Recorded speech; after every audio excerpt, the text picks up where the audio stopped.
Good to see everybody here this morning. Glad that you're able to get out. Weather's been like that box of chocolates lately. You never know what you're going to get. So, jacket, short sleeves, long sleeves, who knows? Come in layers, I guess. That way you can shed them as needed. Alrighty, so this morning we are going to wrap up our study around personal evangelism. I want us to do several things this morning as we do that. This is our morning where we tie it all together, if you will. And in some ways, for me, it was probably the most challenging aspect of the study throughout the whole process. And the reason being is because this is the week where we basically have to look in the mirror now. And we have to ask the question, so what? What does all this mean? Is this just been a period of 13 weeks where we're filling a quarter in the education system? And next week we move on to the next topic and we continue to expand our knowledge base? Or is it about allowing God's Word to transform our hearts to become who He wants us to be? Because those are two fundamentally different things, aren't they? So for me, that's what this week is about. It's the week where we take that look in the mirror and we ask, what next? Has this just been a profitable study that was interesting, that we gained some insight out of? Or is it something that starts to transform who we are and how we approach our personal responsibility as it relates to personal evangelism? So as we begin, I want us to start by just taking a look back. And let's hit some of the areas that we have discussed over this quarter. And they really fall into about, I guess, maybe four major areas. We started out by posing the question, whatever happened to evangelism? Anybody remember some of what we talked about during that section of our study? I'm challenging you. I know, that's all right. I can't remember what I had for breakfast, so don't feel too bad. What's that, Brother Leon?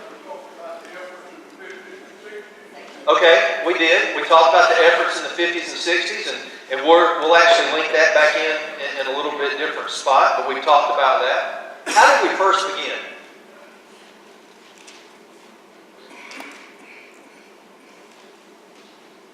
Well, at the very beginning, we began with the little books. Read little booklets. Okay. And that was the very first thing. So, yeah, you're right. That actually goes back to the efforts. So hopefully by now everyone's well aware that the eldership has focused on evangelism as a key priority for us as a congregation. Hopefully that's crystal clear. You know, Rob Whitaker came as a part of the short course for the Georgia School of Preaching and Biblical Studies. That in some ways was the launching pad, if you will, that set us up as a congregation. We decided to focus on the tool of Back to the Bible. It's one of many tools that can be used in personal evangelism. Certainly doesn't have to be the only one. But one key aspect that Rob Whitaker talks about, if you'll remember back in his series, is he talks about it's good to have something that you're grounded in. It's a tool that's consistent, that everybody can be comfortable with. And that, in essence, is what the eldership has aligned themselves to as we've gone to this focus on Back to the Bible. So there were several men that led a study that went back through those booklets that helped everyone understand how to use them, what the purpose of them was. And then we transitioned into this where we just kind of paused and asked the question, what's our responsibility? We started with the idea of what's the mission statement for us as the body of God's people? What's our mission? And we went back and we looked at that mission and we broke it down. And what does it mean? That our job is to do what? To make what? Disciples. How do we do that? By the Word. Become a disciple by being baptized, ultimately, in the name of the Father, Son, and the Holy Spirit. What's the responsibility after that?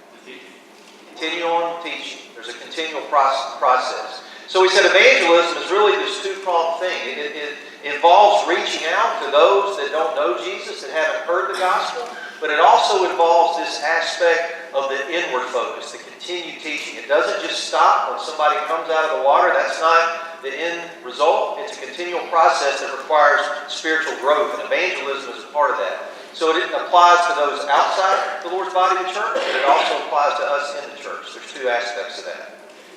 Then we talked about Jesus as the model soul winner. Anybody remember the examples that we focused on? Some of the examples around Jesus and his efforts of evangelism? Nicodemus. Talked about Nicodemus, absolutely. That was one of the examples. What else?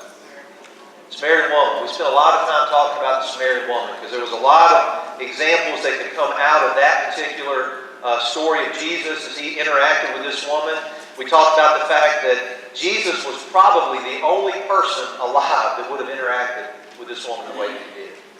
That he broke social norms, he broke stereotypes, to even interact with a Samaritan, but then a Samaritan woman on top of it. We talked about how the woman responded by going back and telling everybody what she had heard. Even though she didn't fully understand or comprehend everything she heard, she went back and shared what she knew. And how that was evangelism. We talked about evangelism in the New Testament church. Brother Leon, you brought up one of the things that we talked about is we kind of went back and did a historical perspective, even with what we would call more modern history, the 50s, the 60s, even back to the Restoration movement a little bit. We talked about men like Marshall as an example. But even beyond that, what else do we talk about as we look at the examples in the early church?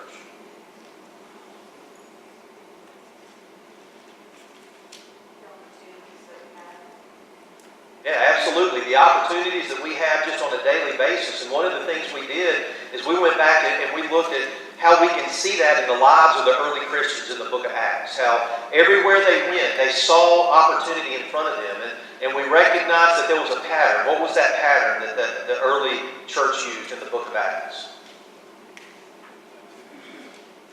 What's that?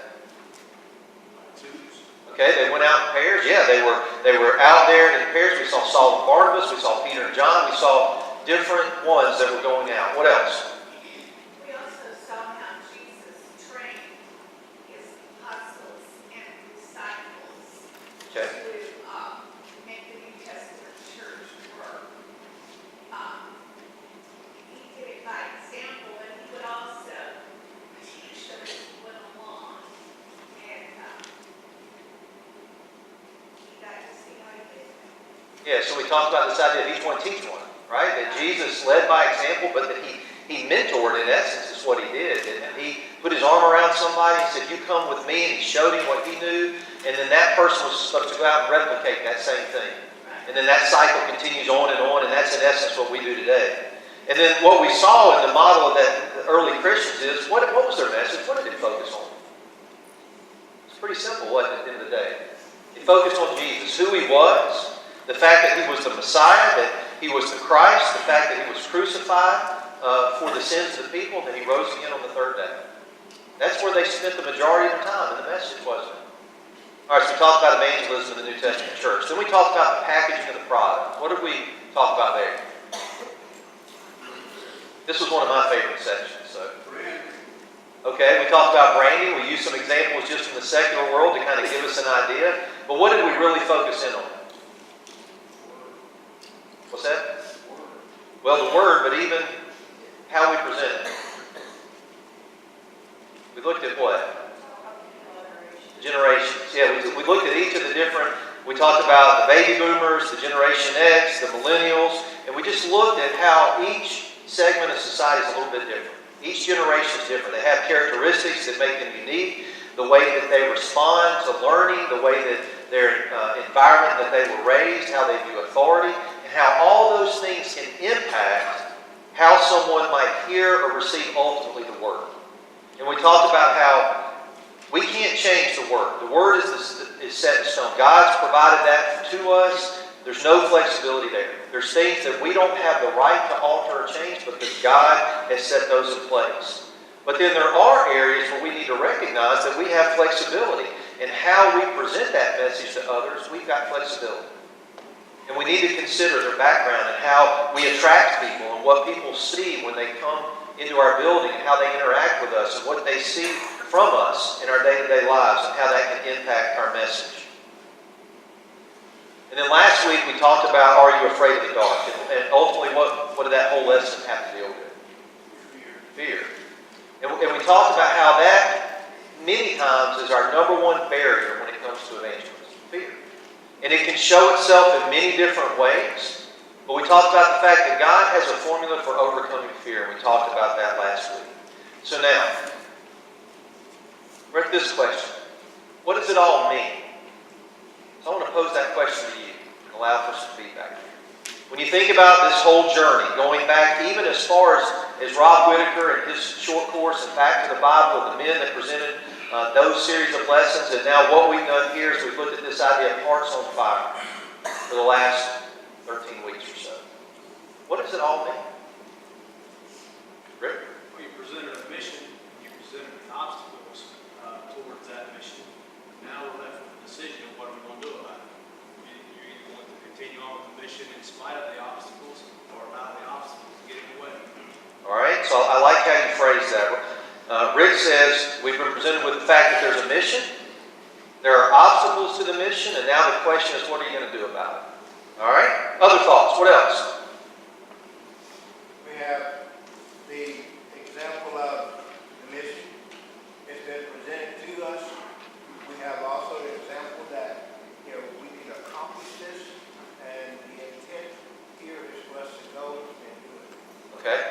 So Brother Byrne brings up the fact that yes, we have the mission, but I like what you said is we know we can accomplish it because we've seen examples of other men and women that were part of the early church that were just like you and me, that they were able to accomplish it. In fact, they did it in the face of physical threats and persecution that you and I don't have to worry about. And now it's our responsibility to go do that very thing. All right? What else?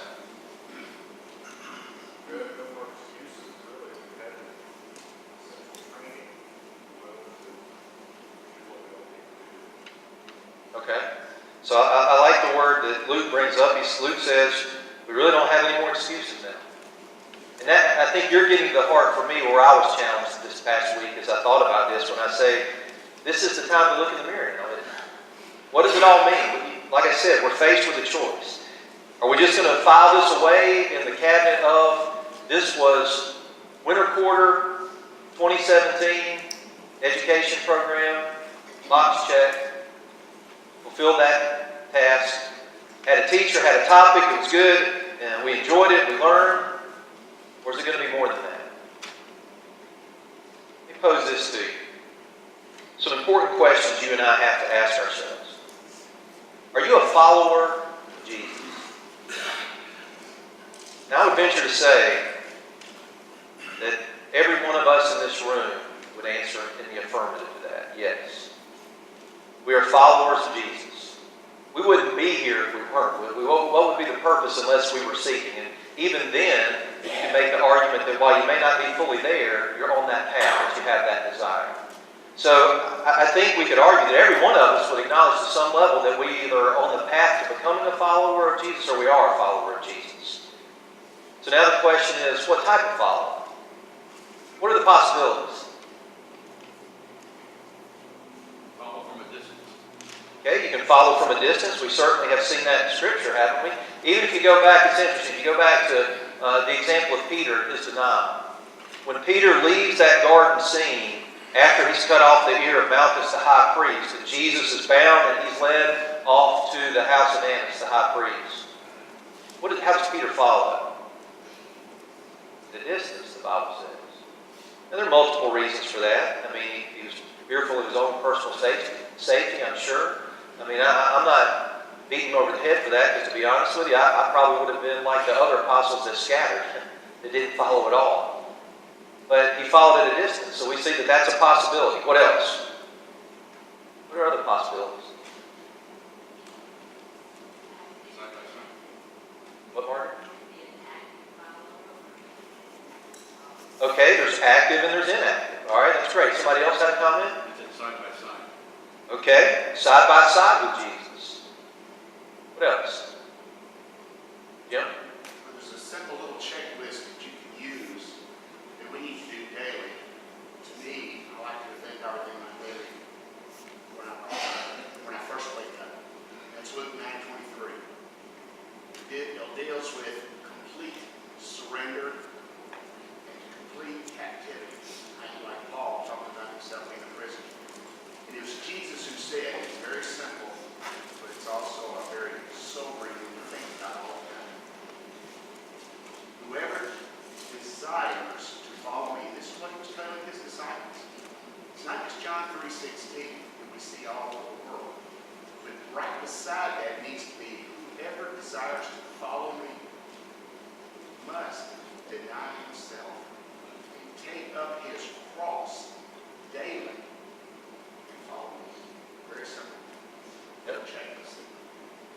So Jim brings up the idea of surrender, I think is the word you used. I was even thinking submission as you were talking about. But surrender, submission, and linking in the idea that we have a responsibility. You could be a follower that denies yourself daily, takes up your cross, and follows you. What is taking up your cross? That's a whole other Bible class, isn't it? What does that even mean, take up your cross? That's a whole other series of lessons. It's all ain't easy. Yep, absolutely, absolutely. Let me pose this question. Why does it matter? Brother Leon, go ahead. Second type follower there is focused on some phrase like Peter was, whatever they do, I'm going to be right there with you, and then they can't, the soldier came and got him.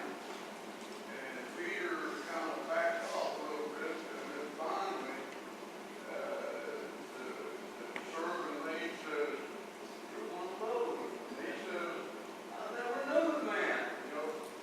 We try to preach through here and be a close follower of Jesus and take care of our conscience. But we don't want anybody to hear about it. Nobody knows that we're a Christian. We try to. Well, we really need to be bold on that. One of the goals of this congregation, when I first became a member of it, was to establish a church in each county in Georgia. And we spent lots of money and sent lots of people to lots of places in pursuit of that effort. And I was gratified and greatly enjoyed being a member of a congregation with that type of attitude, that type of push and effort on that. And I hope that it hasn't completely gone away. So Brother Leon brings up a lot of stuff, and I'm going to. You started out with, we can be like Peter if we're not careful, and we're bold in our idea that we're going to defend Jesus, but then when the going gets tough, it sometimes doesn't follow through. Let me use what you said as a segue for this. Every one of us faces this, a time where we have to, and I've used the abbreviation DTR. Anybody know what that stands for by chance? That's pretty good. Do the right thing. I like that. That's a good one. Here's what it stands for. Define the relationship.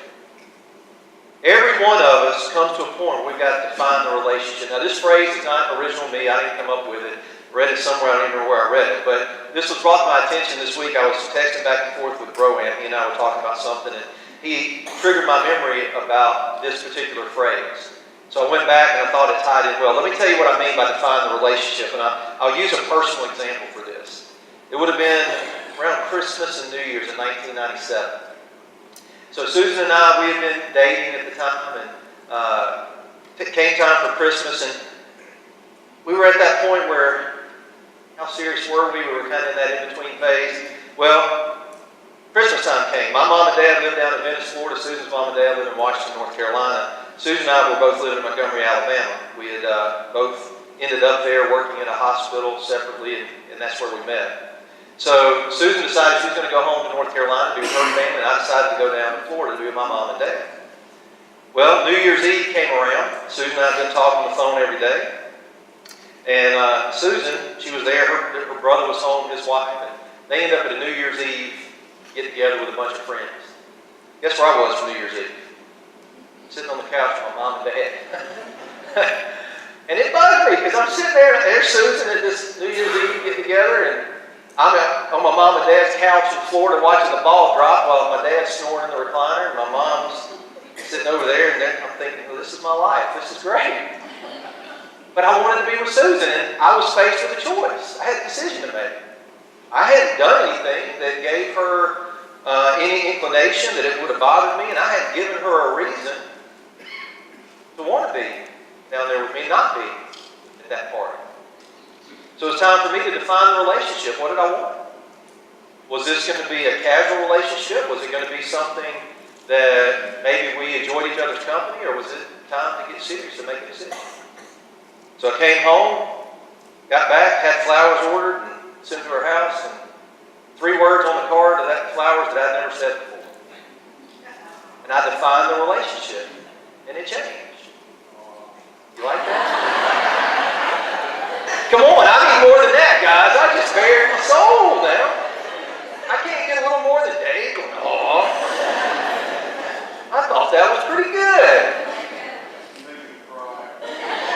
Hang on, I think I got a tissue here. But the point is this.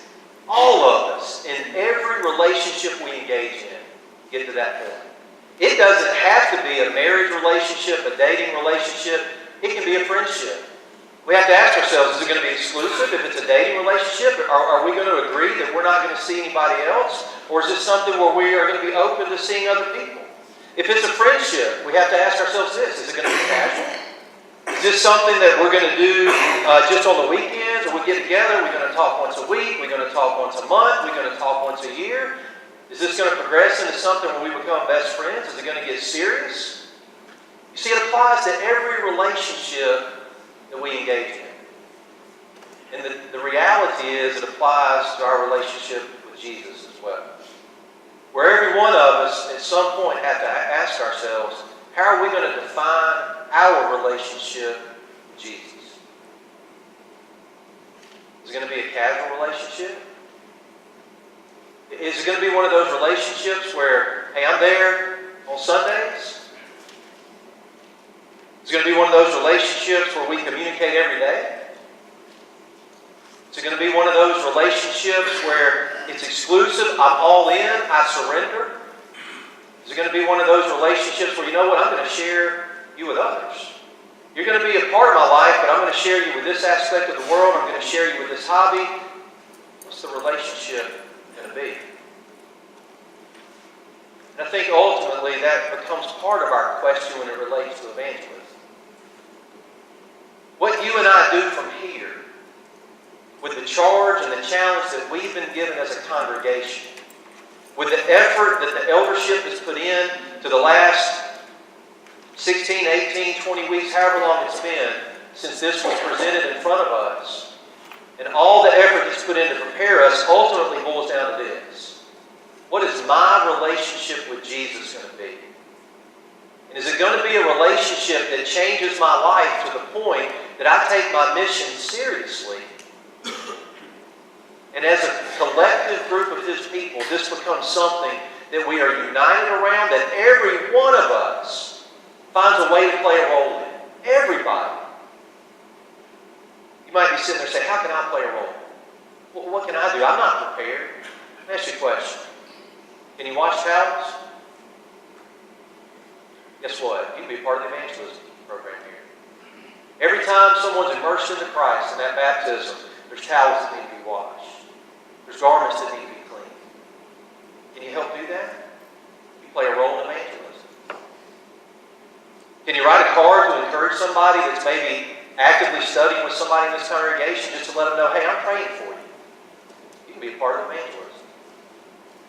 Can you order supplies from company on the phone, or guess what? You can order them back to Bible supplies. You can be a part of the evangelism program.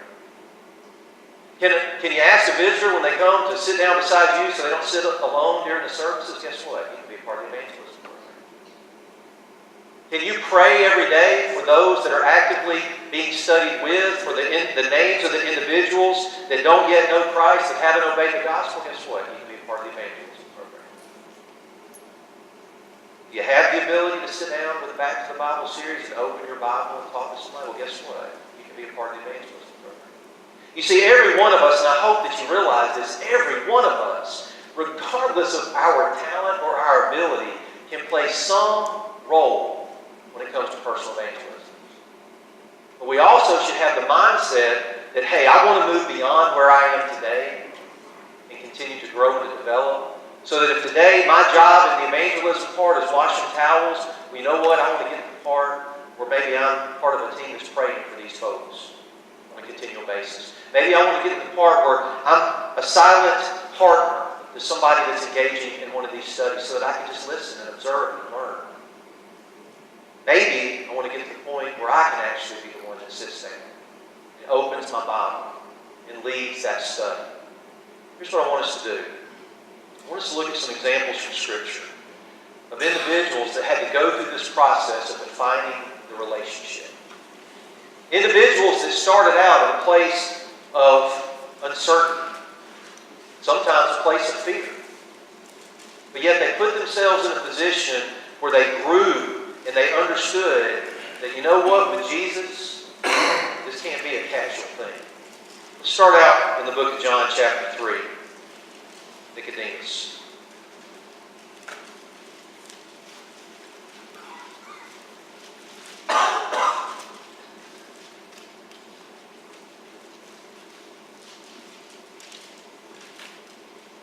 All right, so we looked at this particular example early on in our class as an example of Jesus and his model of teaching and evangelism. But here I want to look at it from a little different perspective. I want to look at it from the standpoint of Nicodemus. I want you to put yourself in Nicodemus' shoes. Now, who was Nicodemus? Tell me a little bit about his background. He was a Pharisee. Absolutely. A member of what?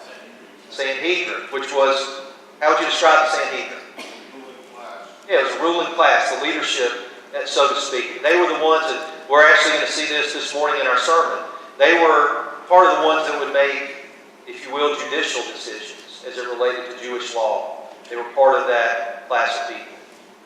So here's Nicodemus, a Jew, member of the Sanhedrin. As a member of the Sanhedrin, what would you have been well versed in? Law, Scripture, right? Well versed in the law, well versed, you could say, in tradition as well, in terms of the Jewish religion. How does he come to Jesus here in John chapter 3, verses 1 through 9? By night. Now, do we know exactly why? Not really. The Bible doesn't tell us exactly why he came by night, does it? There's some possibilities. You think about his position. You think about what he had to lose, if you will. But what can we know about Nicodemus in the very fact that he came to Jesus? There's something there, isn't there? There was something there that had triggered Nicodemus' curiosity. So it's interesting. Here's Nicodemus. He's part of this Sanhedrin. He's part of this Jewish council. Has a position of authority, a position of power. He's got a lot riding on this.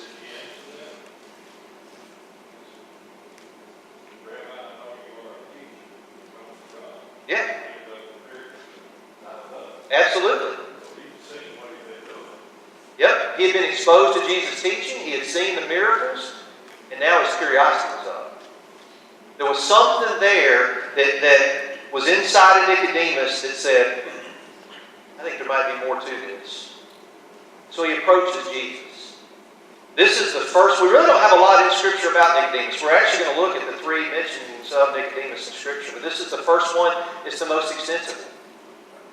Nicodemus had been exposed to Jesus' teaching, to his miracles. Now he has a personal encounter with Jesus. He's got a choice to make. Time to define the relationship, if you will. What's going to happen?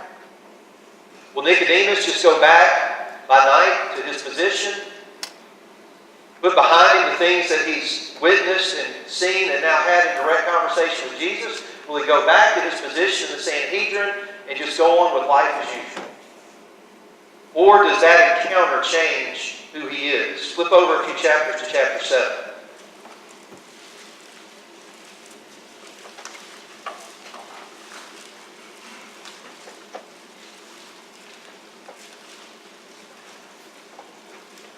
John chapter 7, Jesus is now back before the Sanhedrin, the Pharisees. Let's pick up in verse 45. The officers then came to the chief priests and Pharisees, and they said to them, Why did you not bring him, meaning Jesus? The officers answered, Never has a man spoken the way this man speaks. The Pharisees then answered him, You've not also been led astray, have you? No one of the rulers has believed in him, has he? But this crowd which does not know the law is accursed.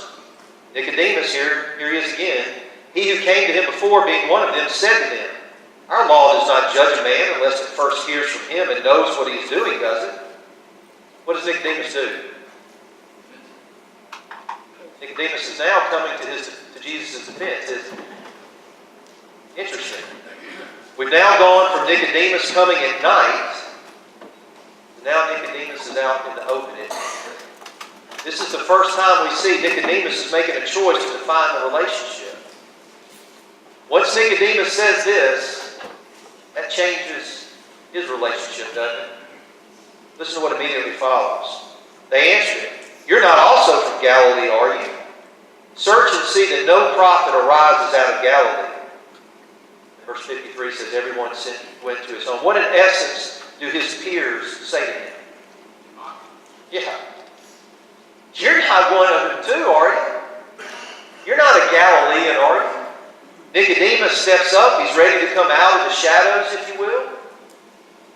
He comes to Jesus' defense. And what's interesting is, was he right? He absolutely was. But yet, we see him defining the relationship. Now, let's go to John chapter 19.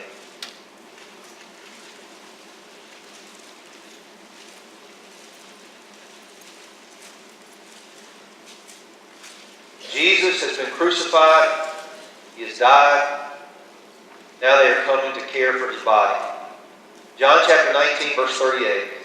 After these things, Joseph of Arimathea, being a disciple of Jesus, but a secret one for fear of the Jews, he asked Pilate that he might take away the body of Jesus. And Pilate granted permission. Now it's interesting, isn't it? Here's Joseph of Arimathea, very similar to Nicodemus, how Nicodemus started out. Verse 39. Nicodemus, who had first come to him by night, also came, bringing a mixture of myrrh and aloes, about 100 pounds weight. So they took the body of Jesus, they bound it in linen wrappings with the spices, as is the burial custom of the Jews. Now in the place where he was crucified there was a garden, and in the garden a new tomb in which no one had yet been laid. Therefore, because of the Jewish day of preparation, since the tomb was nearby, they laid Jesus there. It's interesting to consider Nicodemus' progression here. From a curious bystander maybe, coming to Jesus at night, being willing to open his mouth and come to Jesus' defense in front of the Sanhedrin, to ultimately caring for the body of Jesus, recognizing who he is. It's an interesting example to me to think about someone and see their growth and their progression from going to a point in the relationship where there was uncertainty, where there was fear, where there was insecurity, combined with curiosity and some level of belief that, hey, this really could be the Messiah, progressing through to someone that was willing and cared enough to not just help take care of Jesus' body, but he gave of what he had to do it. Margaret?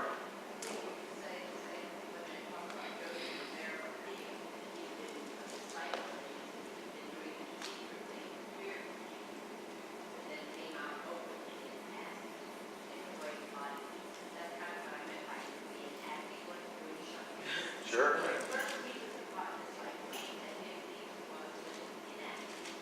Sure.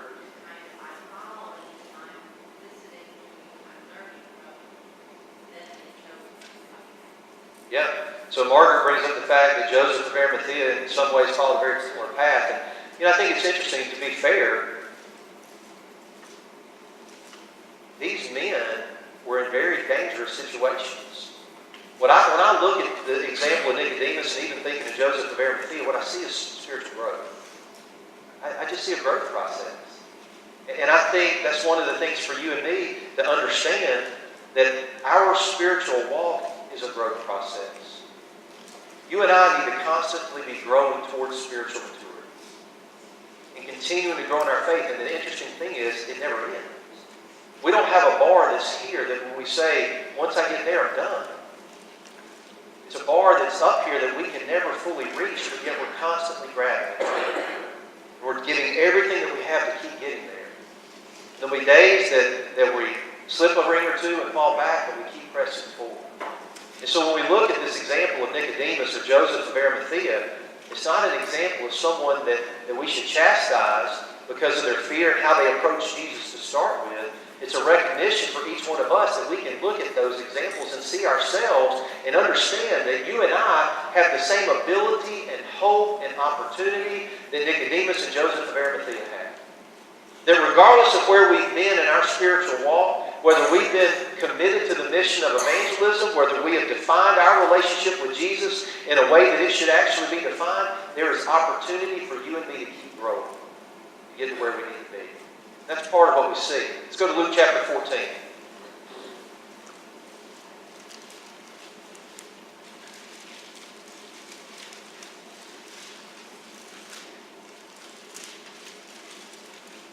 We'll begin at verse 25. Now large crowds were going along with him, and he turned and said to them, If anyone comes to me and does not hate his own father and mother and wife and children and brothers and sisters, yes, and even his own life, he cannot be my disciple. Whoever does not carry his own cross and come after me cannot be my disciple. For which one of you, when he wants to build a tower, does not first sit down and calculate the cost to see if he has enough to complete it? Otherwise, when he's laid a foundation and is not able to finish, all who observe it begin to ridicule him, saying, This man began to build and was not able to finish. Or what king, when he sets out to meet another king in battle, will not first sit down and consider whether he is strong enough with 10,000 men to encounter the one coming against him with 20,000? Or else, while the other is still far away, he sends a delegation and asks for terms of peace. So then, none of you can be my disciple who does not give up all his own possessions. Isn't Jesus, in essence here, saying what we're talking about? You want to be my disciple? You've got to define the relationship. Here's the criteria. Out of all these examples for me, the one I relate best to is the idea of building a house. Now, Susan and I bought several houses. We've never built one. It doesn't matter whether you build one or where you buy one. What's the first thing you do before you go out and start looking? Yeah, don't you sit down and come up with some idea of what you can afford? You sit down with a real estate agent, if you've ever been through this process, whether you're buying or renting. You go through all your lists of what you're looking for. What's the most important question that real estate agent's going to ask? What's your budget? We understand that. We get that. All right, evidently some of you that may not be true. I'm seeing some smiles. You ever driven by a lot, subdivision, maybe a piece of land where maybe there's a house that was started and the foundation might be there, maybe the framing, but then everything's just completely grown up around it. And you can tell that everything just stopped. Doesn't it make you just want to know why? Don't you wonder what happened? You know what it was supposed to be. You know that it was started. You might even be able to see the potential there. Yet you can just tell that for some reason it just stopped.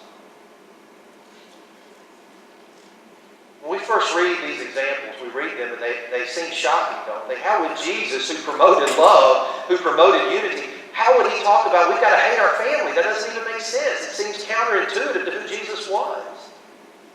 Jesus' point comes down to this. Just count the cost. If there's anything else that's going to come between you and me, it's not the relationship I'm looking for.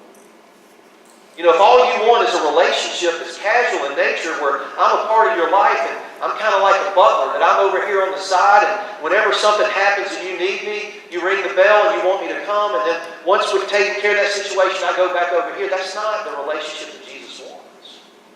But unfortunately, for too many, at times, if I'm honest with myself, me included, I've unfortunately put Jesus in that situation.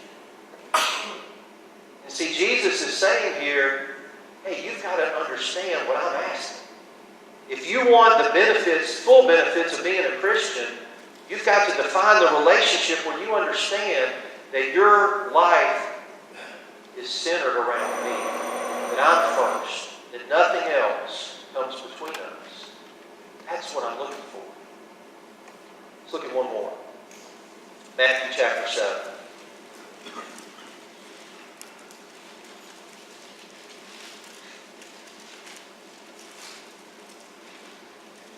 These are a few verses that for me are some of the scariest verses for me personally in Scripture. And I think the temptation sometimes is for us to use these verses and use them in the context of looking out into the world talking about how there are going to be those in the world that are good people, that are doing good things, but yet they're not doing them in accordance with God's Word. And as a result, well, let's read it. Not everyone who says to me, Lord, Lord, is going to enter the kingdom of heaven, but he who does the will of my Father who is in heaven will enter. Many will say to me on that day, Lord, Lord, did we not prophesy in your name, and in your name cast out demons, and in your name perform many miracles? And then I will declare to them, never knew you. Depart from me, you who practice lawlessness. You and I got to be able to look at this and see ourselves in this verse as well. This isn't just about looking into the world. It's about understanding that if we're not careful, you and I can fall victim to this very same thing. That if we're not careful, our Christianity becomes a series of events that we do on a weekly basis. Sunday morning, it's 9 o'clock, it's time for Bible study. It's 10 o'clock, it's time for worship. It's 5 o'clock, it's time for Sunday evening worship. It's 7 o'clock, it's time for Wednesday night Bible study. It's time to eat, it's time to say a prayer. You see, if we're not careful, that starts to become our Christianity. That isn't part of what Jesus is implying. Those are good things. Those are things that we do in the name of Jesus. See, Jesus reminds us that it requires more. And it comes down to our heart. It comes down to defining the relationship. It's not a series of check boxes that you and I go through each week that we're going to present on the day of judgment and say, here it is, Lord. I did it. It's about a heart. It says my relationship with Jesus is going to be more important than anything else. It is going to rule my life to the point that I understand my mission.